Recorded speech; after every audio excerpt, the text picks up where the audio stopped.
All right. Is Stacy here? I'm actually not that mad. No, there's a Gilman varsity lacrosse game, and Cool. her son plays like long stick midi, I think, for you guys. How old's your son? He's a junior. Oh, I thought he would. I didn't know. Like, is he like 10 or like what? I think a junior in high school. That's the grade below being a senior in high school. So I think you're like what, 15, 16? Mm-hmm. Yeah, 15 or 16, something like that. He's probably around 17. 16 to 17. Isn't varsity mainly like high school football or high school sports? High school sports, yeah. Cool.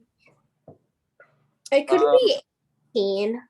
There were a couple of things that I forgot to do. I didn't really forget to do them, but what was that, John? It's probably it's either 17, like 17 or 15. Like 16, 17, 18. I mean, people get No, because back in grade. 18 is 17 to 18 is seniors. And she's Jack, that looks great, Jack. And she's a sophomore, so. Interesting details to go around. There's a seam on the edge of the watering can spout, so that it's not necessarily a thickness, but it's like an edge. And then the artist does give us latitudinal lines on that cone.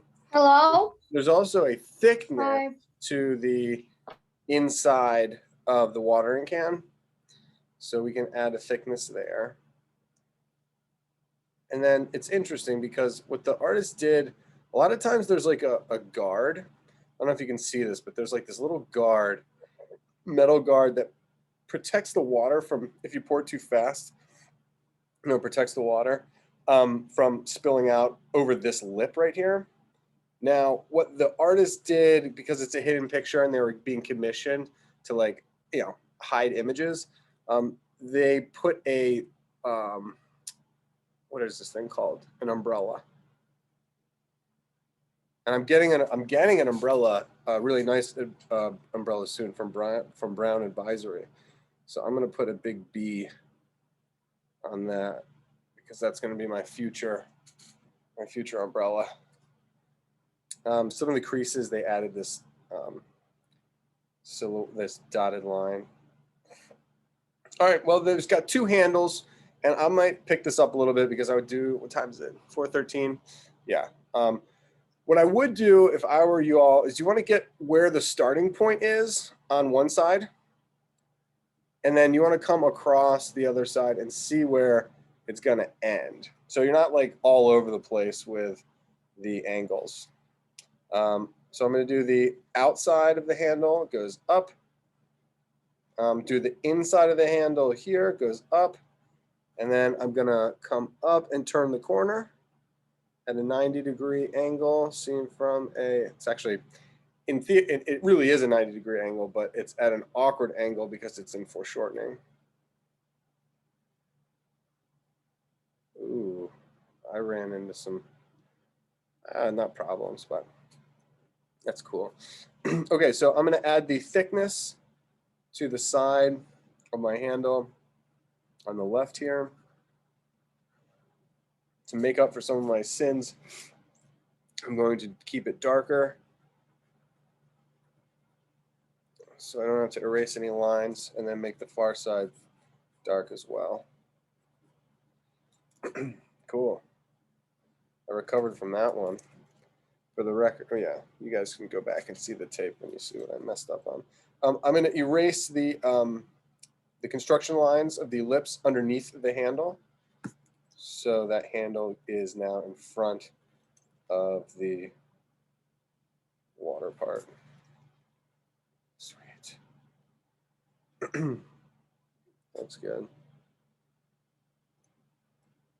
Deciding that wants to darken the whole thickness of the top of the can. Just to clarify. And I don't have to darken the whole thing, but that thickness gives you the top of the handle that's on the side. And then again, starting point, ending point. So here's the top of the handle. makes a gradual turn. It's going to attach to the bottom of the handle. Guys, if you've already finished, I'm sure you have, I'll zoom out a little bit more. To put in some of these flowers. The watering cans make sense when they're watering flowers. These are simple flower designs, circles with like these ovals on the outside. They're really pretty though. They're just nice flowers. So if you did finish and you want to make it seem like it's in a scene, do that.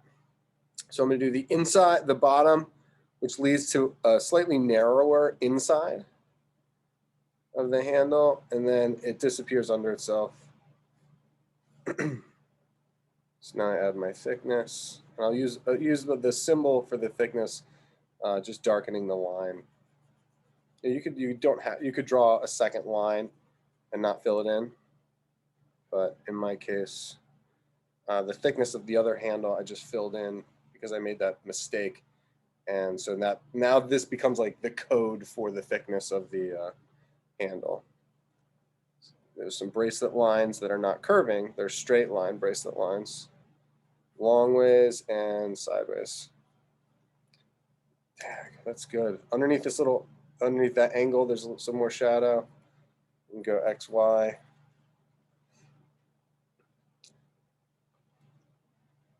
And again, I think there's some hidden picture in here.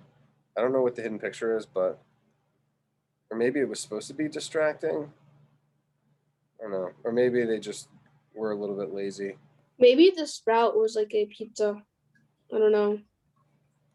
Like the spout, this part. Which part is what? Like a pizza, maybe. Like this part specifically. Nice. I see it. I see it. Let me look and see it in the key. And I think something might have been useful right here. It might have been like oh wait, I think that's what it is. What? This is a rolling pin. Nah. Look. I think it's a trumpet. Because there's the... It's the horn. It's definitely the horn. Oh, yeah. Yeah, I think it's a trumpet. Her socks are an open book. And then this umbrella is the top, the one obviously in there.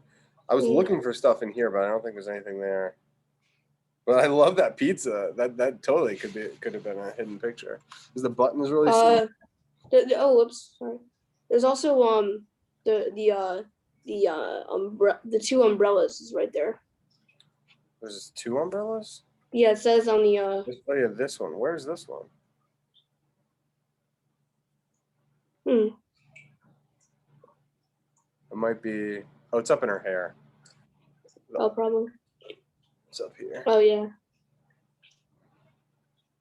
I think this is brilliant with her socks hanging over. That's the open book. That's up here. I think it's smart too.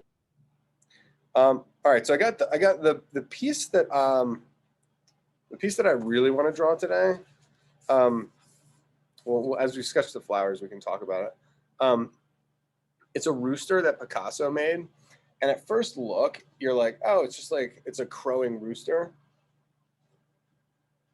but it's also like really, it's like kind of really intense. And I was trying to put oh my gosh, that's the button. This flower, I just started to draw this flower. That's the button.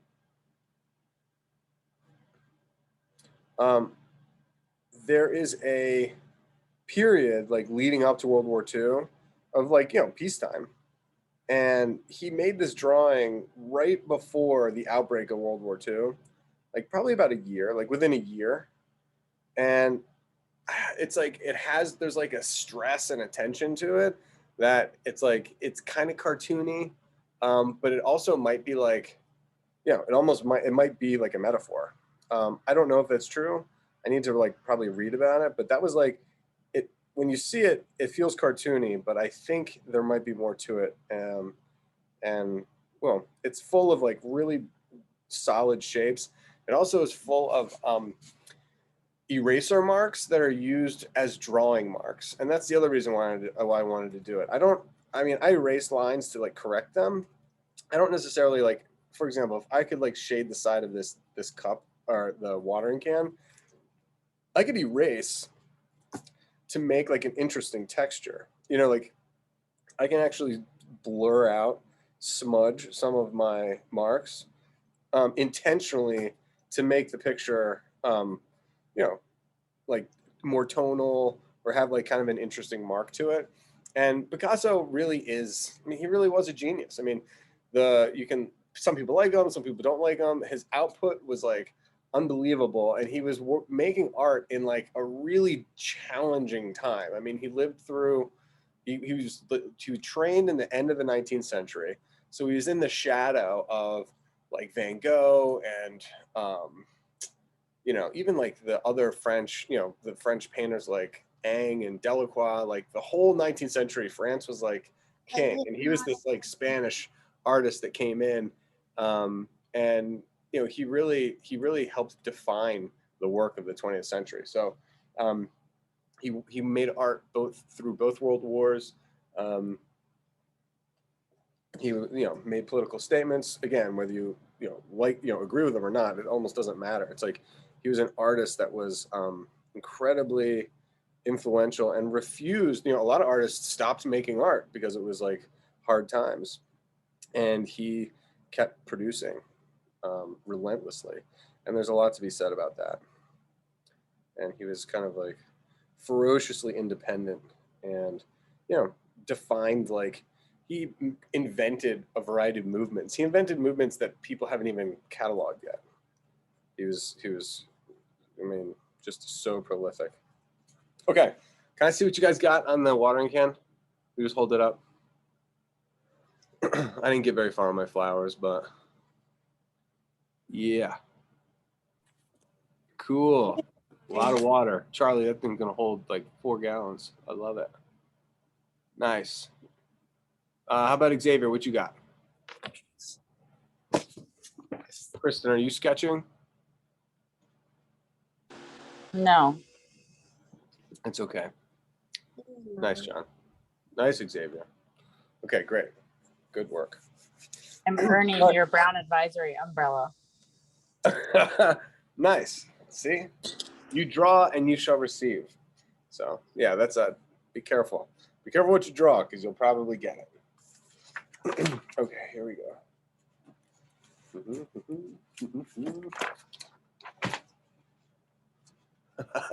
I mean, and the thing is that it does have a sense of humor. Like it's not without humor. It just might mean like this is he's like he starts the rooster starts the day. He announces the day with an incredible sound. Does anybody live with chickens that has a rooster greet them every morning? Any of you guys? One of my buddies keeps chickens, and he can only really keep like 2 roosters around because they get too aggressive. All right, cool. Okay. So Kristen is no longer with us. It's a bummer. All right, so how do you think we should do this? It's crazy because there's a lot of, let me just point out a couple interesting things. I love the difference between the wings. First of all, this is one of the things that like got me into this picture. I don't know if any of you guys were in my Snow White and the Seven Dwarfs lesson that I did with the Gilman After School program, but we had this, this bird that was like flying, and the wings, one wing was right side up, the other was upside down. And very similar orientation as this bird, but this wing is a kind of a harsh triangle. There's a little bit of an S curve on the front, and then these pointed, aggressive triangular edges, just like the way I made the thickness of the handle darker to give that little thin thickness. He does that with this darker line. Notice all the tones that are happening inside the chicken. Instead of actually drawing literal feathers, he's like using smudges and like kind of like eraser marks. He puts some marks down, and then he erases on the leg. He erases this leg. So we can be a little bit aggressive. He does draw the tail feathers, which actually looks more like a horse's tail than even like the feathers of a rooster. But the difference between these 2 wings, this looks like a shark fin, or even a sail, like the sail of a sailboat, like the gusting arc here, another arc here, and then a flat bottom. Just a very distinctively separate shape for, you know, an object that is, or an entity that is bilaterally symmetrical. Unfortunately, this toe is cut off, but we'll be able to get into the toes. The toes are, you know, classic chicken feet. One in the middle, two on the side, and then one in the That's back. crazy. I mean, literally. I know. I would get rid of, if I saw that rooster, I'd really take a knife and chuck it at it. If I saw the rooster, I would take a knife. Like, do you think, I mean, that's the thing. It's like, do you think he saw the sunrise, or did he like see like a hawk flying in the sky and he was like warning everybody to take cover? I feel like it would be as silent as a mouse. What's that? It would be as silent as a mouse because he wouldn't want the hawk to notice them. I don't know. Or he might like make the announcement. I don't know. Unless he's like a guard. Unless he's like the guard rooster. Unless he's like the royal guard of the. Unless he's like the royal. All of his hens. Unless he's like the rooster version of a knight, he shouldn't. I like that. Xavier, did you have a question? He really wouldn't do it. Wait. Did you have a question? What it would sound like? What does a rooster sound like? No, you want to know what that would sound like? I would love to hear it. Yeah.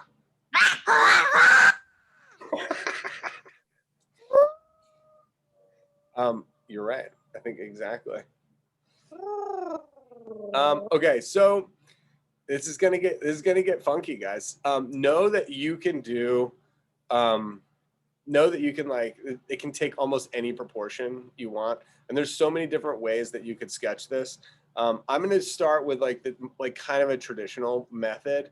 I'm going to get the head. I'm going to get basically. I'll just do it. So, with a lot of birds, you can start with like the egg shape or the oval of their body. So that's what I'm going to start with.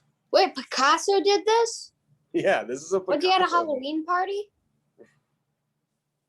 I don't know. I don't get that, but. This is so freaky. We'll do the oval for the body, and then I think we should get to the head as soon as possible. So you come up from the front of the chest, or the chicken breasts, and then we come up from the back. It's the rooster breast. Exactly. Yeah. Well, the rooster breast. The rooster's a chicken. Chicken is a female rooster. Rooster is a male chicken. Correct. A hen is a female chicken. Yeah. All right. So anyway, we'll do this S curve. So that if you follow his spine, it doesn't actually matter where you go. You could start from the front and S curve up to the bottom of the the chicken's chin, or you can S curve up into the base of the chicken's head. But this is this long, aggressive, extended rooster neck. And it looks like I might have to drop my thing down. Okay. So I don't again, the head is so bizarre. So let's go up the base of the base of the neck, and then we're going to turn to the round part of the head. And this is where it kind of becomes nice and easy. You just have two ovals for the eyes, and they have intense black pupils. This is where it looks kind of like a cartoon, and you're like, ooh, okay, I can relax. And this is what Picasso does all the time. He's like, is he drawing like a kid? Is he actually not very good? And then all of a sudden he busts out all these intense forms, all this intense geometry, and you're like, okay, he actually knows what he's doing. There's this one quote, I think it's by Pablo Picasso. I don't know if this is right. I don't really remember. It's it took me 4 years to paint there was this one realism artist. I forget his name. It took me 4 years to paint this guy, but it took me an entire lifetime to paint like a child. Yes. Because you only see his abstract works when he's 70, 80. Yeah. So that's a very close, very accurate quote. What he had was I wouldn't say a failed father, But have you ever seen like dads that are like push their kids like really hard? Yes. You're like, ugh, I don't know. If that's Actually, I've seen it. I haven't seen one in real life, but Thomas says that like if he gets a lower than an 85, his mom will pummel him. I'm serious. I know, I believe you. Listen, different families have different ways of like motivating. So I'm not here to I'm not here to judge. I'm not here to judge parenting. And All I'm saying is that like his brother messed up one question on a test, and she took away his car for 2 weeks. And don't mess up. I mean, that's what the message she's sending is: don't mess up. Anyway, with Picasso, his dad was an art teacher. So well, look at Jack. He would like. Well, look at Jack's screensaver. Look at Jack's screensaver. I can't. It's too small. What's it say? It says there are no mistakes, just happy endings. Bob Ross. Happy accidents. Happy accidents. Happy accidents. But still, yeah. Totally. But what I'm saying is that Picasso was always taking foundation drawing lessons. He was with his dad all the time, and his dad got him like all these different art teachers that were like semi-famous artists, and he was always being groomed and being pressured to be like a great artist because his dad wasn't a great artist. And that's why, and he got it. I mean, he got it. So, you know, whatever, Picasso got to spend his whole life making art, and his father gave him that gift. And that is a very, very special thing. And the fact that he went full circle to be able to say that he could actually draw like an innocent child, that's like a huge, huge accomplishment. Most of the time, I mean, if you're never taught to draw, you draw like a kid all the time until then you follow a natural progression of maturity. You know, I'd make art like a 41-year-old, which is good. You know, you guys should be making art like, you know, 4th, 5th, and 6th graders. Like, that's good. It's where there's a despair. Who here is a 6th grader? Yeah, well, whatever. I know. I'm just asking a question. Who here is a 6th grader? I'm just asking a question, like for general. Yeah. What was the question? Yeah, it was a question. Is anyone a 6th grader? I think everyone else is gone. I don't think so. I'm the only one drawing a crazy rooster that Picasso made for Halloween. Charlie's drawing it. Xavier's drawing it. All right, let me go back. I swear that he made this for a Halloween party. He could have. I mean, that's the thing. It is pretty funny. I don't think Halloween exists. All right, so the mouth is like wide open, and I highly recommend you guys do the inside of the rooster's mouth first. This is what I'm doing right here. So I'm drawing the inside rim of the lip, and then it's like where do you go from here? Like he's got like the tongue, which is 3-dimensional. So you see the light part of the tongue that's at the top, and then you're seeing the structural base of the tongue that's at the bottom. It's almost like a little pyramid. Whoa, nice. I think. Dang it! I'm running out of ink. Nice, Xavier. I didn't even want. I'm running out of ink for my it doesn't look like the painting, the drawing at all. I didn't want it to be like the drawing, like at all either. I just wanted it to be very creepy, and it is very creepy. It definitely is. Xavier, so one of the fun things that we'll get to, and actually I'll start it right now before I get into the rest of it. You can shade your rooster. Assuming that you're using a pencil, you can like shade the back wherever you have lights and darks, shade it and then blend it. And then you can even add pencil and then like erase. It's all about applying pencil and erasing pencil, applying pencil and erasing pencil. I'm gonna get to the other parts. Okay, so this is what I did. So we got the eyes, we got the top of the beak, the bottom of the beak, and the inside rim of the beak. Then we have to get the inside of the beak on the far side. So there's a thickness, and then there's a thickness that comes down. So we're seeing the underside of the bridge of the beak, and we're seeing the inside of the lower beak.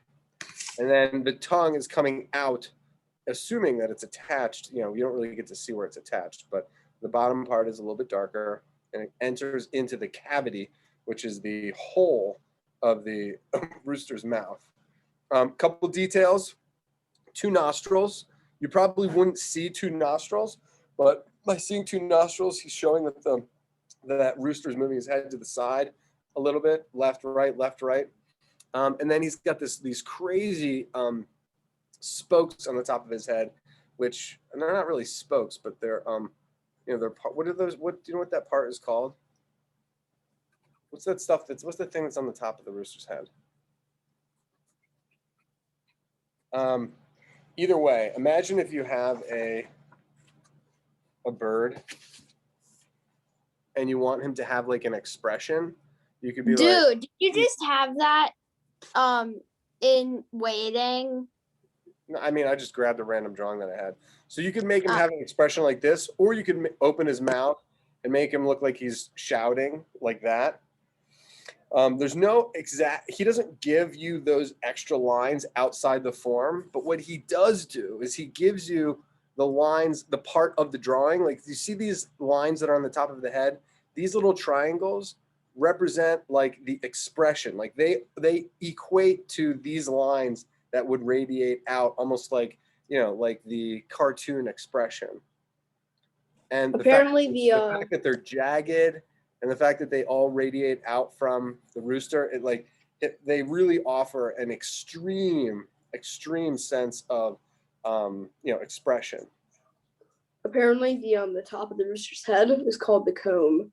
The comb, thank you. And what about these 2 little things that are at the bottom? And then so the ones that hang out the bottom, they one hangs down and then you get that shape. It's almost like it's called the wattle. It's like a human tongue. It's and called then the wattle. The wattle, yeah, the wattle. I always say waddle, but it's a wattle. And then that one's on one side, and then you do the bottom of the rooster's neck that comes through, and then you get the one on the other side. So it's like one waddle, jaw, the other waddle, or wattle. Now, this rooster too has like a clear distinction between what's beak and what is the feathers of the face. And I hadn't really sketched that yet. So what I'm drawing here is simultaneously the edge of the beak and then also the dark part of the face.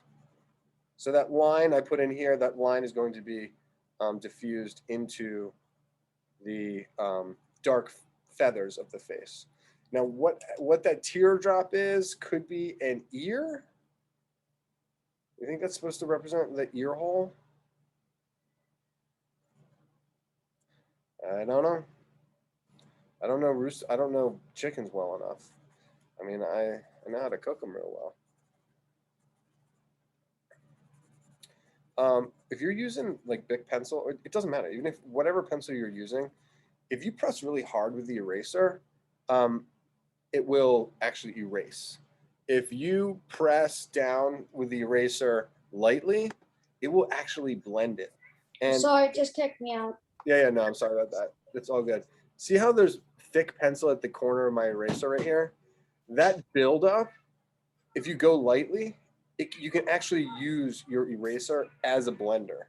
So, and that's what I'm 90% sure, just by judging by the texture of the Picasso's picture here, and the fact that it's using, I mean, this drawing is charcoal, but it's the same principle.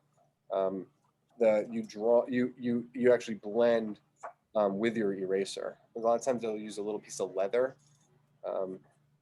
Anyway, so that's what I wanted. I wanted to like start to get. So Xavier, I know that you finished the drawing a little bit faster, but I wanted to express some of the tone and show how that you can blend it. Some you can erase it completely and then put lines back in, blend it out. It's kind of a fun process of adding marks and then also removing them.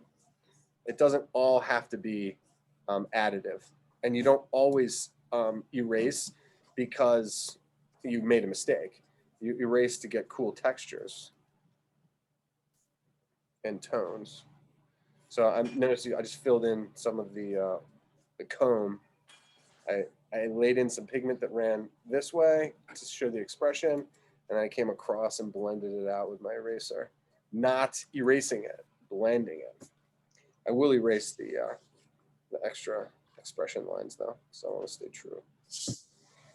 Even those are cool. Do you see how in the background here, he had multiple views? In fact, you could probably, there's a leg right here that he moved. There's tail up here. There's all this comb up here. I mean, he had multiple versions of this rooster in this singular drawing, before he settled on the final.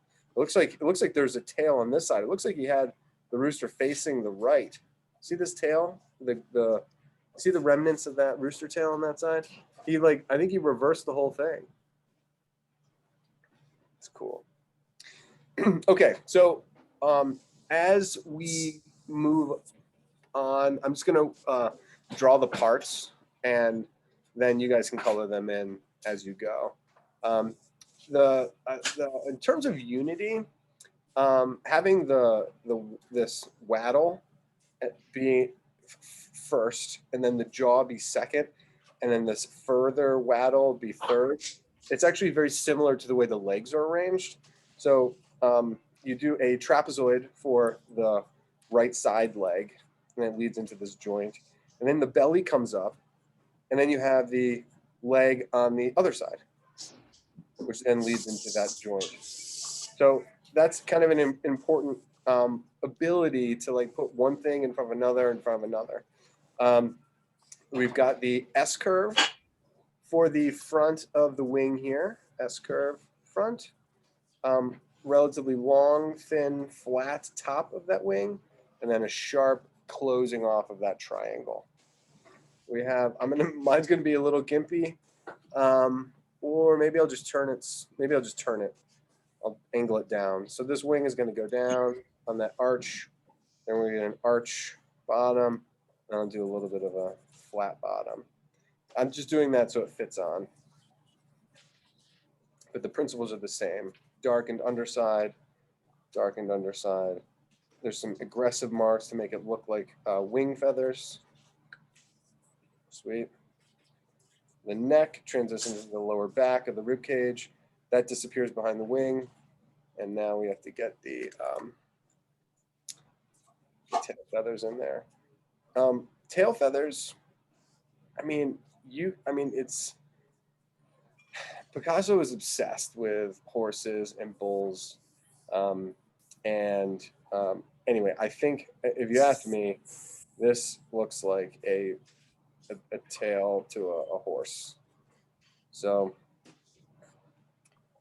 got the nice plumage, it comes up, almost like a Roman soldier's helmet.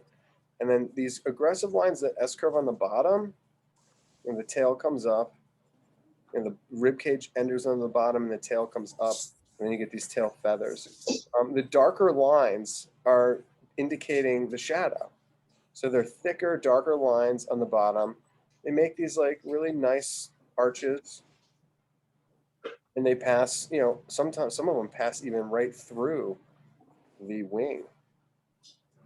The only indication, I'll erase this line right here. There's only one indication of something that looks like a feather, and you find the center of that feather, and then there's a left side, right side, left side, right side, left side, right side. And it's he only creates one feather, and you as the viewer, maybe it was a little indication of the second feather. You, the viewer, just assume that all of these marks now are feathers. It's amazing how little you have to give the consumer of your piece for them to complete it almost for you. And that's where this concept of economy comes in, where you do the least and accomplish the most. Not that you're being lazy, it's just that if you can make 3 chickens in the time that another person makes 1, that's good. I'm going to finish the drawing, and then we'll shade it and erase it, shade it, erase it, shade it, erase it. There's something like working the tone of a drawing that is exciting, and it's kind of you build it up, you build your pigment up. But here we go. Let's do these legs. We're going to do a rectangle. So we did a trapezoid, and we did like an oval for that joint. And then we're going into a rectangle. Now I might make my legs a little bit shorter so they fit on the screen. You can always do chicken legs like this, and honestly, most birds, not all owls, but most birds, you do the center toe, and then the center toe is flanked by 2 other ones. So you get 3 kind of toes in the front, and then I like to think of the back one as like the thumb. I also like to do round nubs at the tips.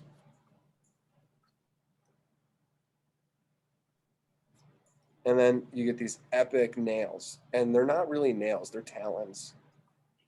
Now, what Picasso gives us here is that the whole leg has its own kind of like, almost like scales on a fish, on a snake, but it's not really like that. It's almost like, it feels like dinosaur skin, or it's like there's like plates. Like I don't know if they're cartilage, but you should look at chickens, like they look like dinosaurs. And so what he's giving us is a section and individual plates. The plates have rounded bottoms, and then they have individual sections. So rounded bottom, and then conical section. Rounded bottom, conical section, rounded bottom, conical section. You know, it's all good. And you know, whether you just give them stripes, you know, you can just give them stripes. But the main point that I'm trying to make is that there's 3 toes in the front, 1 in the back. They all have talons, and then they all had like these like individual plates that actually help describe the cylindrical nature of those toes. So let's see if I can come down here and do the same thing. So it's knee to ankle, ankle to the ball of the foot. We'll do 1 with a rectangle, 2, and then 3 in the front, and then we'll do 1 in the back.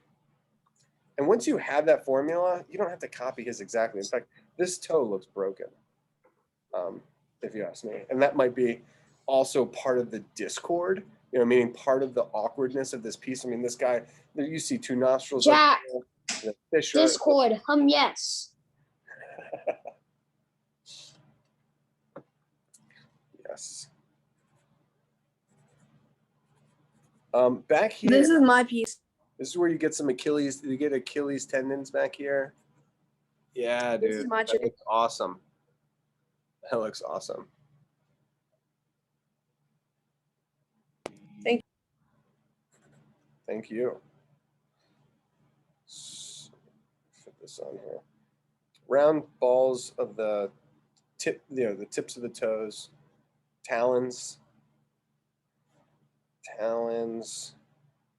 and then the plates, rounded bottoms. It's almost like the tread too. The bottoms of the chicken feet, they're like, you know, it's like they're not. It's not leather, you know, and it's a rough skin. I mean, they look like dinosaur legs. I don't know how else to say it. You should just look at them and then draw them. It's remarkable. All right, so Picasso is like kind of hardcore with the silhouette. I mean, this thing pops off the page. So I'm putting in these. There's a slightly rounder part here. This is the drumstick right here. So if you get into anatomy, you know where you'd get the drumstick and that joint that happens is right here. You know, if you were actually making the rooster, and then the chicken thigh goes back here. So this is the knee right here, believe it or not. And the thigh goes all the way back this way. And of course, you run through the center, and then all up here, this is the sternum, and all of this up here are the breasts for the white meat. Drumstick, and all of these, you know, the legs get cut off here. Sorry for all you vegetarians out there, but it is interesting to, you know, envision the, oh, Stacy coming? Oh, Stacy just texted me and she said to remember to record. 49 minutes into the class. Classic Stacy. Let's I'm go. eating my apple and my crackers. My apple and my crackers. Yeah, it looks great. Those sound good. All right, so right now I drew the anatomy on here. So now it almost looks like he's hairless. I'm not drawing feathers, but I am drawing texture. Nice texture. Thanks, bro.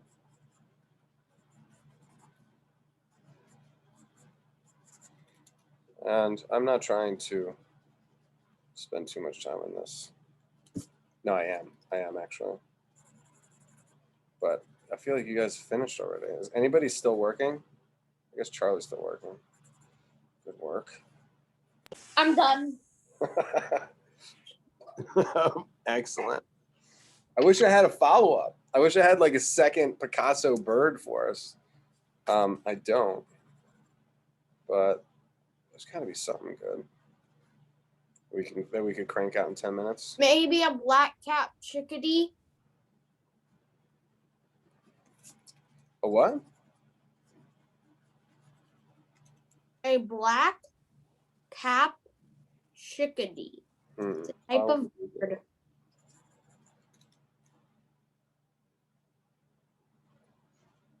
This guy's so fun.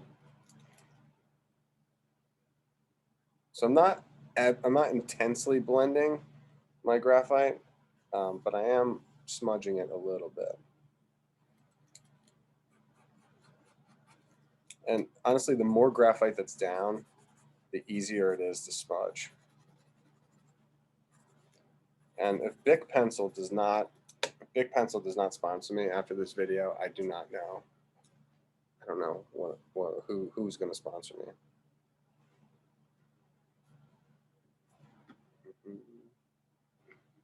All right, I think we're good.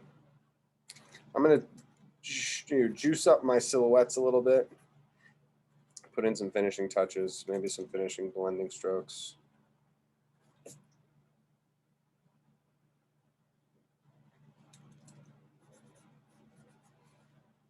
Oh man. Yeah, the beak.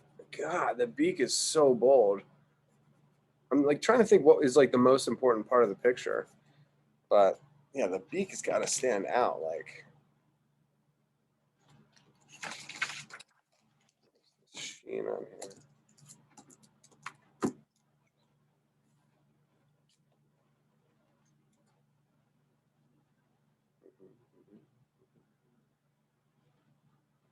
All right, y'all. 2-minute warning. 1-minute warning.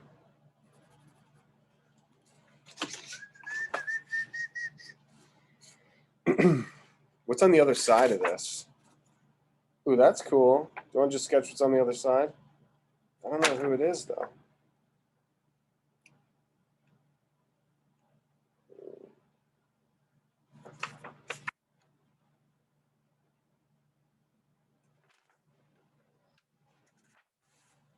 I don't know who it is, but Afterwards, may I share my screen to show something that I made in Blender? yeah, please. All right, boys, go at that. I'll be right back. Your marks, get set, go.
Where's Mr. Twist?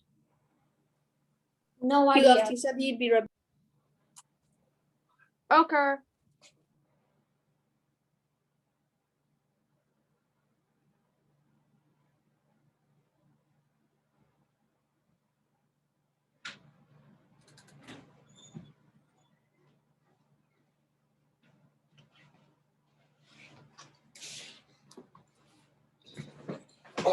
All right, gentlemen, I had to get this. This is the complete letters of Vincent van Gogh. I just got it yesterday. It's a 3-volume set. It's like, I don't know, like $600. I got a really, I didn't pay that much. I got a really, really good deal from a friend. And I was like, I tried, they had it at Alex Cooper auctions and I bid like $200 and then it went up from there and I was like, I can't do it. And then I got this one for less than $20. Anyway, we will look into it.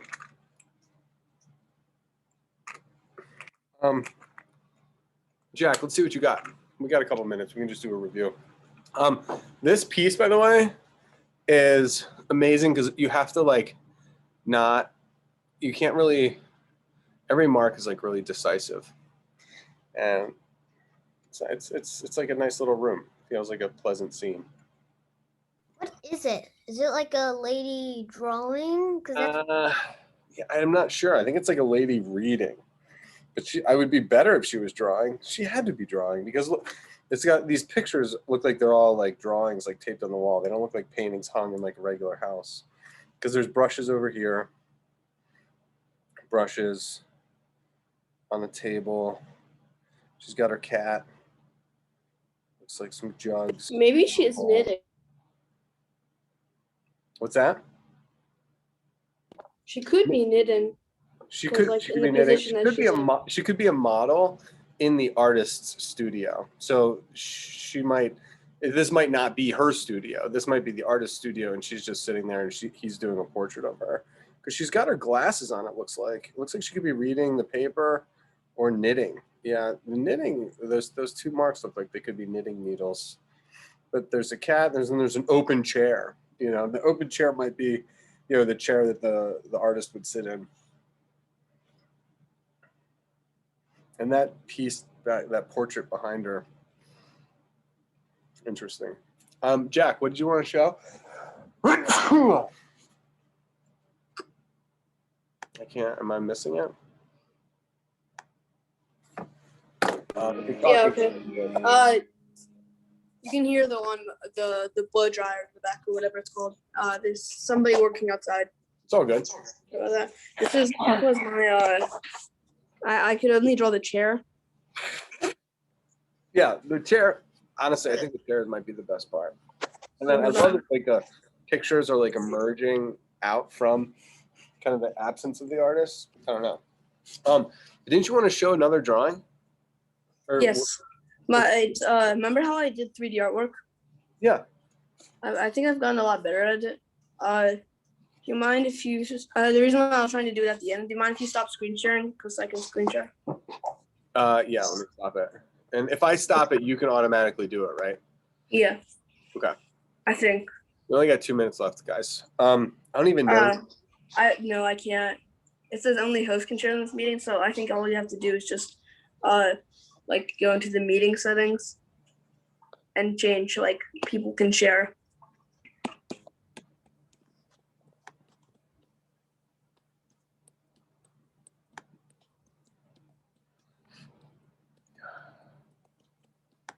If that doesn't work, then I think they just make me co-host.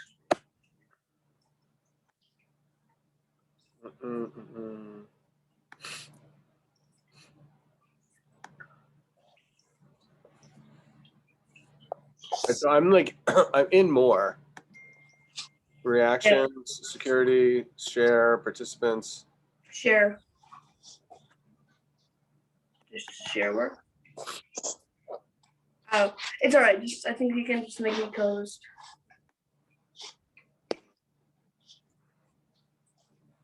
Share sound, optimize clips. That's not it. I think just maybe make me a co-host, just the easiest way to do it. Yeah, no, how do you do that? Have we done it before? We have, but I think you go to participants, click on me, and do make co-host. Yes, that's correct. Make host.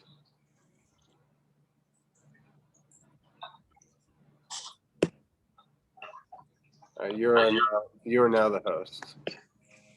Thank you very much. Sure. Oh, there's somebody in the waiting room, actually. I don't see one. Oh, It's Stacy. Let him in. Kristen Allender. Yeah, let her in. Okay. She's probably just taking attendance. So,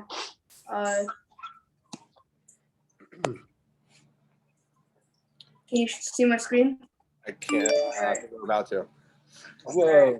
Yes. So I made this.